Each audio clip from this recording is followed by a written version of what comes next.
So, you may have seen that I uploaded an unboxing video of a limited edition copy of Shin Sakura Taisen, also known as New Sakura Wars. As you can see from the title, this is my attempt at a review of the game after playing it for a few hours and getting through about 2 chapters. However, after going through the first chapter plus a little, again, to collect screenshots, I don't know if I can be unbiased about this game. So I'm going to explain my bias in a little detail first, and then I'm going to talk about the game. I'm hoping that if I put my cards on the table, maybe you'll be able to take that into account and form your own opinion. There might be some mild spoilers for the old games, and a few reveals that happen in the first couple hours of the new game, but I'll try to keep it minimal. If you watched my unboxing video, you saw that I have a bunch of Sakura Wars stuff, so I think it's clear that I was overjoyed to hear that this game was going to come out, although with some reservations. I've seen a lot of nostalgia-hype sequels, remakes, and reboots in my time, and the record for those has been spotty at best, especially coming from Sega. Plus, it had been, nearly 15 years since the 5th one came out in Japan? What were the chances that it would manage to keep the spirit and atmosphere that made the others so great? Still, the preview video on the official website looked somewhat promising, so I decided to pre-order it. What makes Sakura Wars, the series, so great? The first one came out on Saturn in 1996, and the second one came soon after. 3 and 4 came out on the Dreamcast, and the 5th was on PS2. There are a bunch of spin-off games for the Saturn and Dreamcast, as well as some TV shows and movies, but almost none of that saw wide reception outside of Japan. What was my first exposure to Sakura Wars? The absolute first was when I saw one episode of the TV series when I was in high school in the late 1990s. Honestly, the TV show was not that great, and the English dub was awful, but I kind of filed it back in the back of my head as like something I've seen, right? Much later, I picked up a Japanese Sega Saturn on a whim, and I'm pretty sure that a copy of Sakura Wars 2 came along with it, along with a bunch of other random games. So I didn't play it immediately, but eventually, as I was working through the other games that it came with, I popped it in and gave it a look. Now, I remembered I had seen an episode of the show, and I assumed the game was based on the show, not the other way around, so I wasn't expecting much. Now, back then, my Japanese is even worse than it is now, so I couldn't really follow much of what was going on, but what I saw was so much more promising than the TV show I had seen years before. The artwork was beautiful, mostly 2D, but with some 3D bits that were surprisingly detailed for the time. The music was incredible, ranging from a catchy opening theme song, to exciting battle music, to calm and lovely incidental music. The character designs were nice, colorful, and detailed, without being too flashy. The amount of voice work for a game in the Saturn era was honestly stunning, and the quality of voice acting was top-notch. The game played like a visual novel/adventure game for the first part of each chapter, and a turn-based strategy game in the second. But the visual novel portion was not your usual simple scrolling text and supply the occasional bit of dialogue. Almost all the player input portions were timed, which was something I had never seen before. And sometimes options would appear or disappear as time ran out, and some of the player input portions required me to correctly answer several things in a limited time. With the amount of Japanese I could read at the time, I invariably failed those portions. However, as I kept playing, I noticed even more details. For instance, the character portraits were lip-syncing even when the lines weren't voice-acted. The colors and backgrounds changed subtly from chapter to chapter, and there were so many little things to love, like the way that the characters appeared in a puff of appropriately colored smoke in the strategy sections, and the addition of cutscenes with animation and voice acting for special attacks. The characters all had distinct personalities, and even though I couldn't follow a good chunk of the dialogue, it seemed like interesting things might be happening. To put it all in one sentence, the production values for Sakura Wars 2 were incredible. I couldn't understand much of the plot, but I knew I was playing something special. It felt like I was playing a weekly TV show, which was kind of ironic considering how mediocre the show turned out to be. Each episode, the characters would interact and then fight some bad guys. It was fun, and it really pulled off that kind of unique but familiar atmosphere. A few years after that, Nippon Ichi Software announced they'd be releasing Sakura Wars 5 in the US. I pre-ordered a special edition copy, thinking it might be my only opportunity to play a translated version of one of these games. When it arrived, I played through it twice in pretty rapid succession. It was a lot like 2. The production values were high, and they even had some new tricks in the visual novel section. Plus, now that I could understand it, I saw that the dialogue I had to supply was not as cut and dried as I had expected. Rather than simply choosing the, be nice to character of choice selection that I had expected, and is common in visual novel kind of stuff, I found myself in many occasions trying to juggle the motivations of multiple characters, as well as occasions where simply saying the nice thing wasn't actually the ideal choice. I loved that game, and the strategy sections were significantly improved from Sakura Wars 2. Playing through Sakura Wars 5 helped motivate me to play the earlier titles, and also to collect the ones I didn't yet have. I got a copy of the first game and played it off and on, but my Japanese was still pretty bad. I got copies of 3 and 4, and I got one of those Sakura Wars limited edition Dreamcasts to play them on. You may have seen those in the unboxing video for the new game. Nowadays, my Japanese is a little bit better, but I've still only finished the first game. I've played most of the second game, and I've played a little of the third, as well as some of the spin-offs. But the thread that has gone through all the games is what I talked about earlier. There's amazing production values in all around in these games. It can be tough to sit down with an old system and old games in a foreign language when I have so many other things to play. But whenever I sit down and play some Sakura Wars, I always ask myself why I'm not playing them more. And now that I can understand a little bit more of the dialogue, I've found even more to like. For instance, some of the things that happen in the games are just laugh-out-loud funny. And I don't mean that they're tongue-in-cheek, laugh-at-the-absurd setting funny. You can get a lot of that kind of very cynical, sarcastic stuff going on when you have a goofy fantasy sci-fi setting. But one of the great things about Sakura Wars is that although the setting, an alternate history steampunk world where evil monsters regularly attack big cities and the only hope for humanity is specially talented women who do musical theater during the day and pilot spirit-powered mecha by night, is patently ridiculous. But the setting is never made fun of by the characters themselves. The fourth wall is almost never broken. They play it incredibly straight regarding the setting. No, practically all the laugh-out-loud moments come from the interactions between the characters themselves, their conflicts, and their quirks. But the characters manage to be complex in surprising ways too, as evidenced by some of the results of choices in the game. Let me give you an example, from memory, so some of the details may be a little off. But I think it's the first game, the main character, Ogami, is talking with 3 of the girls. Maria is one of them, and then I think Sakura and Sumire are the other 2. Now, Maria has just gotten her costume or something like that for the play they're working on. She usually plays the male parts in their musicals, so her outfit reflects this. She asks Ogami what he thinks, and you get 3 choices. You can have Ogami say that she looks pretty, you can have him say that he doesn't think it suits her, and you can have him say she looks cool. Now, I chose to have Ogami say she looks cool, mostly because that was the easiest thing to read. But he immediately gets chewed out by the other 2 girls who dislike what he said and complain that it's not nice to call a woman cool. And I thought I screwed up. But you know what? Right after that, there's a non-committal line from Maria, who doesn't want to outright oppose them, but actually appreciated Ogami's opinion. And there are sound effects that tell you when Ogami has increased or decreased the motivation of one or more of the girls, so I understood the effects as they happened, and of course the negative sound effects came first, so I thought I had screwed up until Maria's line came a couple seconds later. There are moments like that throughout the games. It's wonderful. Now, the more Japanese I was able to read, the more jokes I found in the games too. There's also slapstick and sight gags, mostly predictable stuff, but some less so, and even the predictable ones are usually still pretty funny, just executed well. I still remember the first time that I saw a cutscene where they're all on a bus headed somewhere, it doesn't matter where, and Koran brings out a new invention. It's some bizarre combination, part gun, part musical instrument, part I don't even know what. As soon as she brought it out, I thought to myself, it's going to explode. And it did. But the execution of the gag was so good that I still cracked up when it happened. Oh, and did I mention the minigames? Yeah, they usually have lots of minigames to play. Some fairly basic, like little card games. Some more unusual. And there's spin-off games like Hanagumi Columns, which has a story mode where the characters are all playing columns against each other to decide who gets to play what part in their new production. If you lose in stage 1, you get to play the tree. If you lose in stage 2, you get to play the horse. Stuff like that. It's just really funny.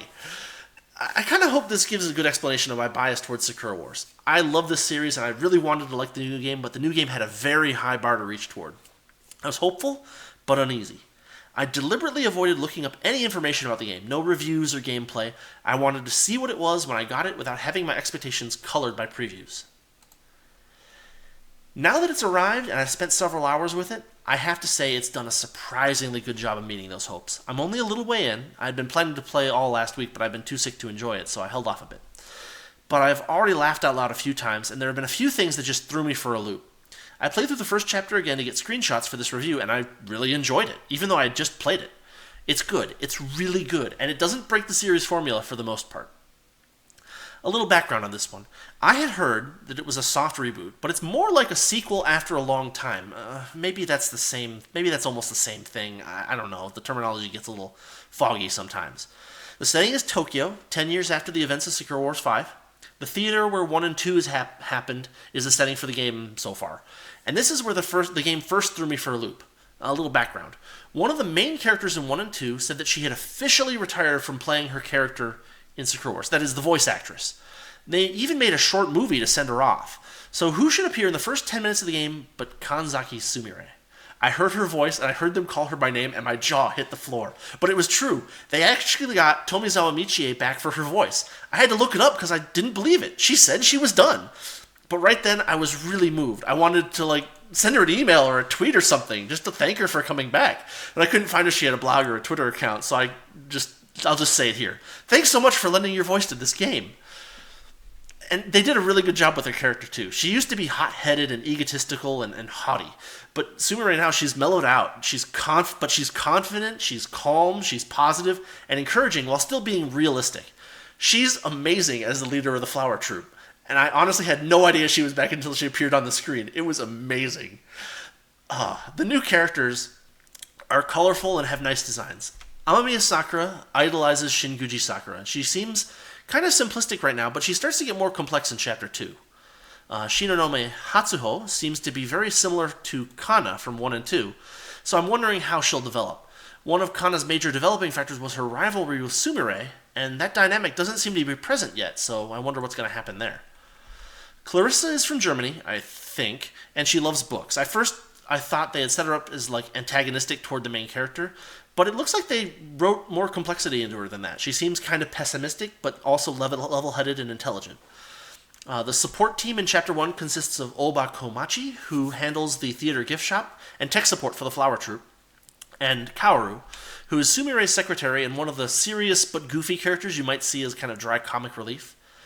The main character is Kamiyama Seijuro, and based on his appearance, I thought he'd be very deadpan and straight-laced. But he's actually quite unsure of himself in the first chapter and dislikes unnecessary formality. I was surprised at how much he waffled in the first chapter. Ogami was way more optimistic and headstrong. Ogami was in 1 through 4.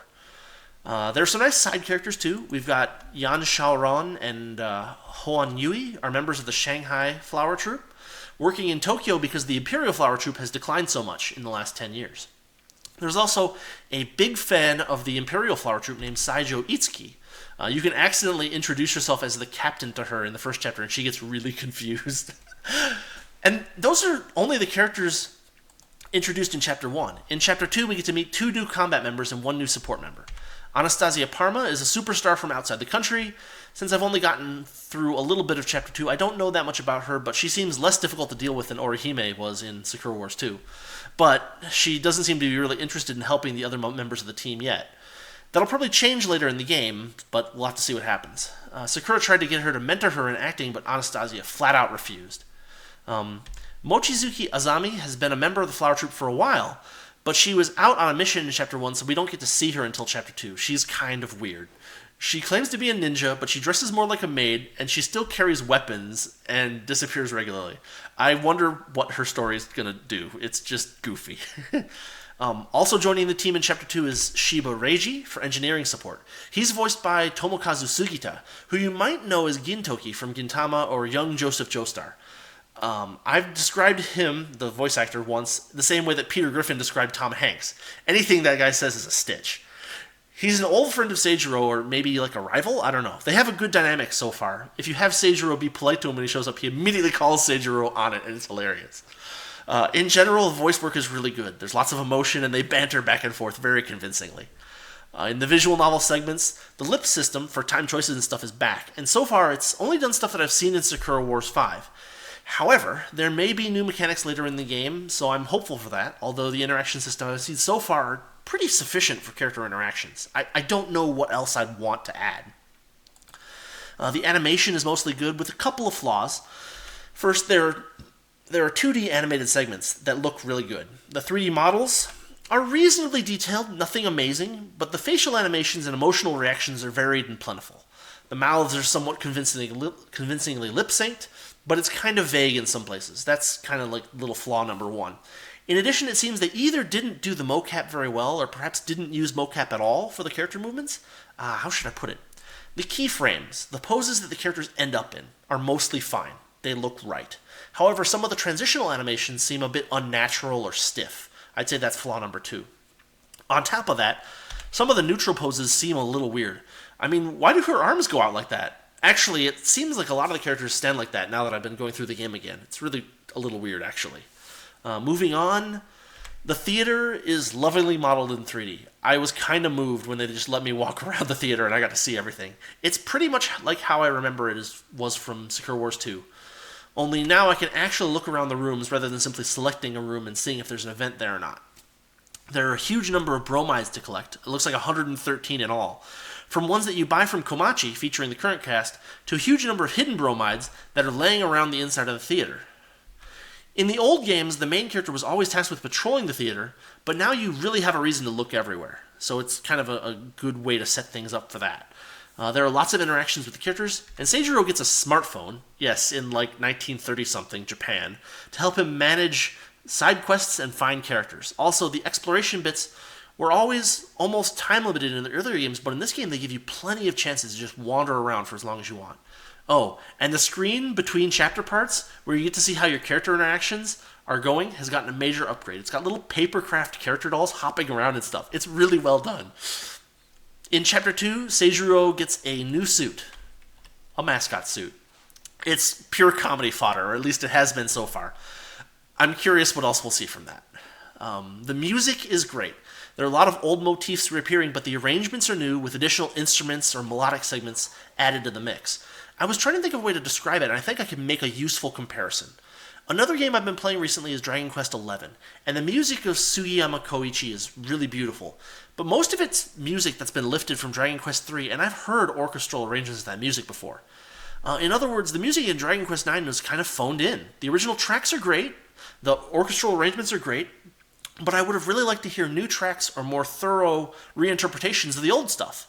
However, in New Sakura Wars, we've got some of the old motifs back, but they did a really good job of changing things up and adding new instruments and new little bits of melody here and there. The opening theme has a trumpet part added, as well as some new layered vocals and some new lyrics. The incidental music has similar changes and additions. I've been really impressed at how they made the music nostalgic while still really fresh and different. The second part of each chapter is very different, and this is one part where I'm not sure it's an improvement. It's always been turn-based strategy until now, but the mecha sequences in New Sakura Wars are straight-up action gameplay, kind of reminiscent of Dynasty Warriors. You run around and do combos on big groups of enemies. There's a dodge function that leads to invincibility periods that are kind of overpowered so far, and the combat's been pretty easy so far. The timing is kind of loose. It's not like a Platinum Games thing. It's pretty sloppy, honestly. That may improve as the game goes on and the difficulty ratchets up. I'll have to see.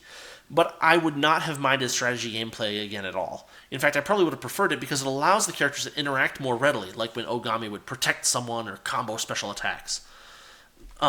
These special attacks, the special attacks are still, beautifully animated with voice stuff and all that good stuff. So at least that's intact. The second time I played the action segment of Chapter 1, I actually enjoyed it quite a bit. But the focus of the game is definitely on the visual novel segments now, because those can take a couple of hours per chapter, whereas the action segment in Chapter 1 is 10 to 15 minutes. And they really want you to go through it quickly because you get rated on how fast you go through it.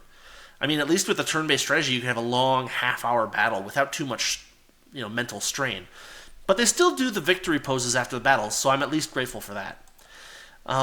I have been introduced to one minigame so far. It's a card game with a surprising amount of work put into it. It has its own title screen and everything.